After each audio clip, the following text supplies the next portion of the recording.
लेकिन मैसूर सीट में क्या हो रहा है वो अगर हमें बता दें शिव, क्योंकि राजीव ये जानना चाहते थे। जी, मैसूर की अगर बात करें, बीजेपी वहाँ पे 53.24 93% वोट ला रही है, कांग्रेस वहाँ पे 41% 53 सॉरी, और अदर्स वहाँ पे है जो 5.5% के करीब है, लेकिन बीजेपी काफ़ी आराम से वहाँ पर आगे है। बिल्कुल। और कविता जानना चाहते हैं शिवमोगा सीट के बारे में, तो वो आंकड़ा भी आप निकाल के रखें। हम अगले सवाल का रुख करते हैं इस बीच। निशांत, कविता शिवमोगा से।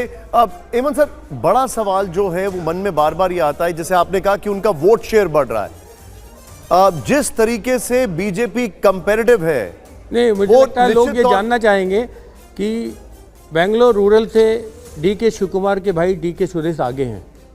ओके, जेडीएस अपनी एक सीट हासन हार रहा है। ये कुछ उलटफेर है, वहाँ कुछ उलटफेर है। लेकिन जैसे हमने केरल की बात की, हमने तमिलनाडु की बात की, अब कर्नाटक की बात कर रहे हैं। अब सम टोटल अगर देखा जाए तो ओवरऑल वोट शेयर बढ़ रहा है, लेकिन कर्नाटक में जो लॉस हुआ और जिस तरीके से वो कंपेरेटिव है, वो इसको कैसे एनालाइज करेंगे?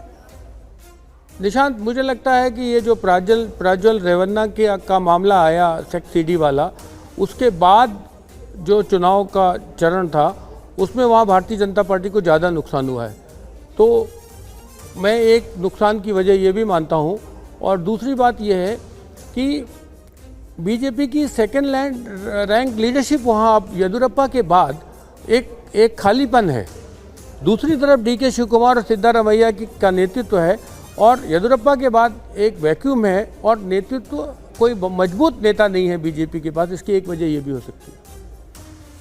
जी हाँ, लेकिन शिवमोगा का हाल आइए एक बार फिर से जान लेते हैं। इसके बाद आपको तेलंगाना का आंकड़ा बताएंगे, क्योंकि यहाँ पर क्या हो रहा है वो भी जानना बहुत दिलचस्प होगा। क्या यहाँ पर भी कोई बढ़त बनाई है बीजेपी ने, एनडीए ने, या नहीं? क्या हो रहा है इंडिया गठबंधन का, क्योंकि यहाँ पर जीत दर्ज की थी विधानसभा चुनाव में, तो यहाँ क्या उसका रिफ्लेक्शन देखने को मिल रहा है या नहीं? वो सब सवाल आपको जवाब मिलेंगे तेलंगाना का आंकड़ा जब आपके सामने रखेंगे। लेकिन सबसे पहले शिवमोगा में क्या हो रहा है शिव? जी, शिवमोगा में बीजेपी 56% के करीब वोट परसेंटेज हमारे सर्वे में जो आ रहा है, और आईएनसी है वो 37% के करीब है। यानी सीधे तौर पर, साफ तौर पर बीजेपी इस सीट को जीतती हुई दिखाई दे रही है, शिवमोगा की सीट। जी हाँ।